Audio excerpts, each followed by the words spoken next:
Hai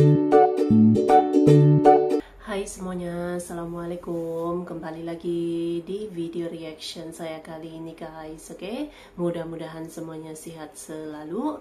Nah, kali ini saya mau tengok video tentang ini ya. 2025 tidak ada lagi import, Indonesia akan menciptakan teknologi yang canggih.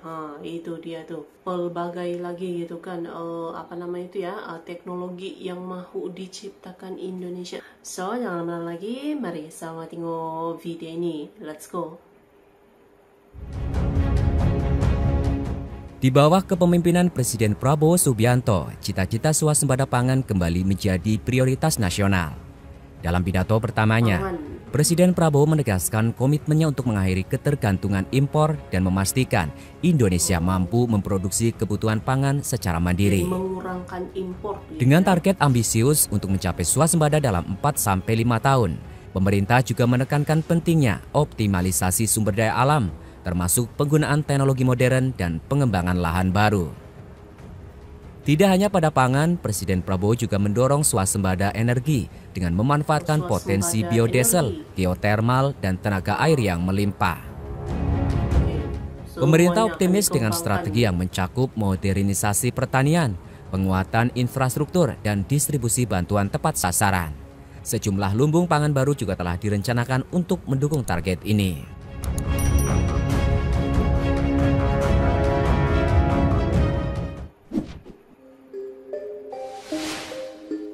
Selain meningkatkan produksi, program swasembada pangan juga bertujuan memastikan hasilnya dapat dinikmati merata oleh seluruh masyarakat. Presiden Prabowo mendorong hilirisasi komoditas agar memberikan nilai tambah dan memperkuat ekonomi nasional.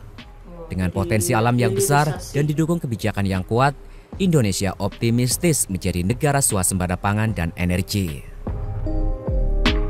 Salah satu contohnya adalah tanaman sorghum, yang tidak hanya mendukung swasembada pangan tetapi juga berpotensi digunakan sebagai bahan bakar alternatif berupa bioetanol, menjadikannya komoditas strategis untuk ketahanan pangan dan juga energi. Pertamina terus melakukan berbagai upaya dan inovasi untuk mendukung ketahanan serta kemandirian energi nasional, terutama di sektor energi hijau. Salah satu inovasi penting yang saat ini dikembangkan adalah bioetanol berbahan dasar sorghum, yang dirancang sebagai alternatif bahan bakar ramah lingkungan. Bioetanol merupakan bahan bakar nabati yang dihasilkan melalui proses fermentasi biomasa. Dalam hal ini Pertamina menggunakan batang tanaman sorghum sebagai bahan baku utama. Tanaman sorghum dipilih karena memiliki banyak keunggulan, seperti kemampuan tumbuh di lahan marginal, kebutuhan air yang rendah, serta nilai ekonomis yang tinggi. Oh, ini kah tanamannya? Selain itu, pemanfaatan sorghum untuk bioetanol tidak mengganggu ketersediaan pangan karena bagian yang digunakan adalah batangnya, sementara biji sorghum tetap dapat dimanfaatkan untuk konsumsi. Batang ya yang digunakan. Pertamina telah berhasil melakukan uji coba bahan bakar bioetanol 100% atau E100 yang diproduksi dari biomasa batang tanaman sorghum. Uji coba ini dilakukan menggunakan Toyota Fortuner Flexi Full Vehicle, kendaraan yang dirancang khusus untuk bahan bakar bioetanol, dengan menyediakan sekitar 150 liter E100 dari sorghum. Melalui uji coba tersebut, bahan bakar bioetanol sorghum menunjukkan performa pembakaran yang lebih sempurna, serta menghasilkan emisi gas buang yang jauh lebih rendah dibandingkan bahan bakar fosil.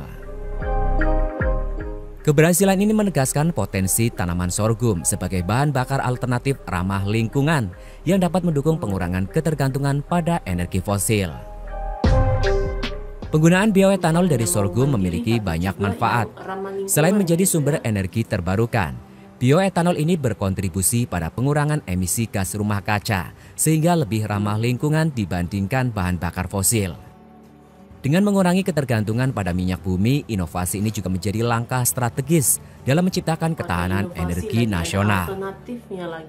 Kedepan Pertamina berencana untuk meningkatkan skala produksi bioetanol dari tahap laboratorium ke tahap industri agar dapat memenuhi kebutuhan energi secara lebih luas. Langkah ini juga membuka peluang bagi pengembangan ekonomi lokal, terutama di daerah-daerah penghasil sorghum. Petani dapat diberdayakan untuk menanam sorghum secara massal, menciptakan mata pencarian baru sekaligus mendukung program energi hijau nasional. Bioetanol berbahan dasar sorghum juga memiliki potensi untuk digunakan sebagai bahan bakar campuran seperti E10 atau E20, di mana 10 hingga 20% kandungannya berupa bioetanol, sementara sisanya adalah bensin. Campuran ini dapat langsung digunakan pada kendaraan dengan sedikit atau tanpa modifikasi mesin. Hal ini menjadikannya solusi praktis untuk transisi ke bahan bakar terbarukan.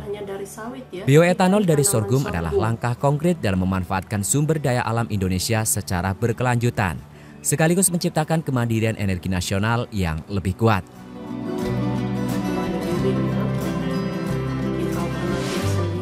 Salah satu varietas tanaman pangan pengganti bahan pangan pokok yang sebenarnya telah lama ada di Indonesia, namun belum terlalu dikenal oleh banyak kalangan adalah sorghum.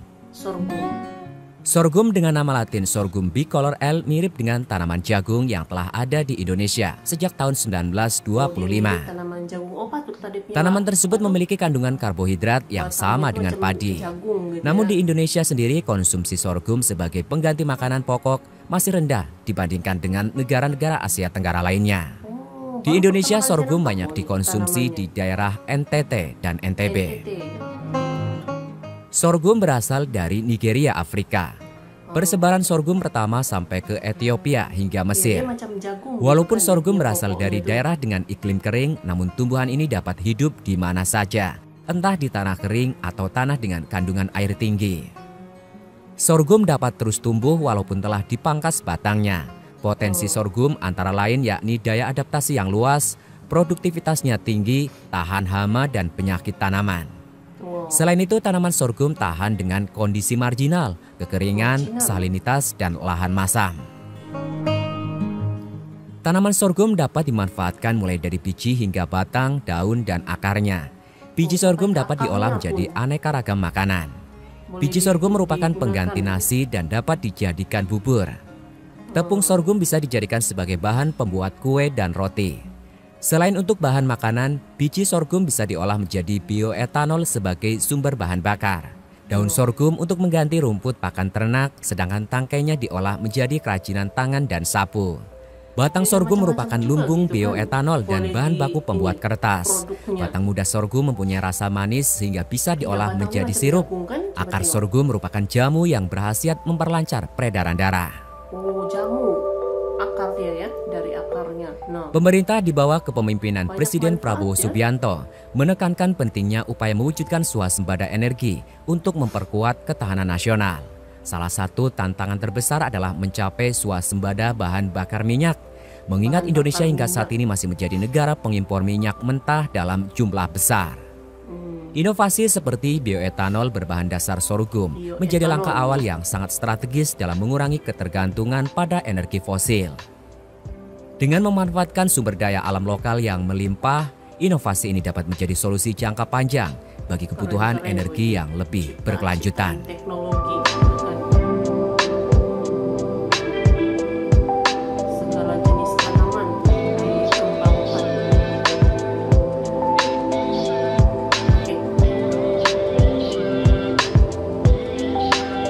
Jadi satu lagi gitu ya, bukan hanya sawit ini yang dikembangkan jadi bahan bakar minyak yang biodiesel tuh kan, lepas tuh ada ini lagi bioetanol ini dari tanaman sorghum ya, jadi dia mirip macam pohon jagung gitu ya. Saya pun baru pertama kali juga nampak dia punya jenis tanamannya macam yang tadi itu, tapi tanaman ini dia ada banyak manfaat, dari dia punya biji, dia punya daun, dia punya batang, sampai ke akarnya pun ada manfaatnya.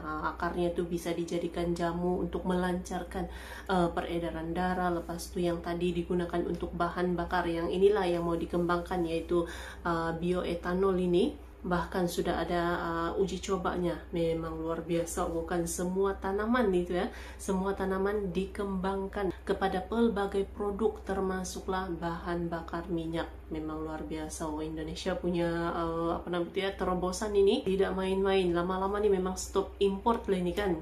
Mantap Indonesia. So, terima kasih banyak sebab kamu sudah menonton video ini. Jangan lupa macam biasa untuk support channel saya dengan subscribe, like video ini, dan jangan lupa untuk komen juga, oke? Terima kasih banyak dan kita jumpa lagi di video seterusnya. Assalamualaikum.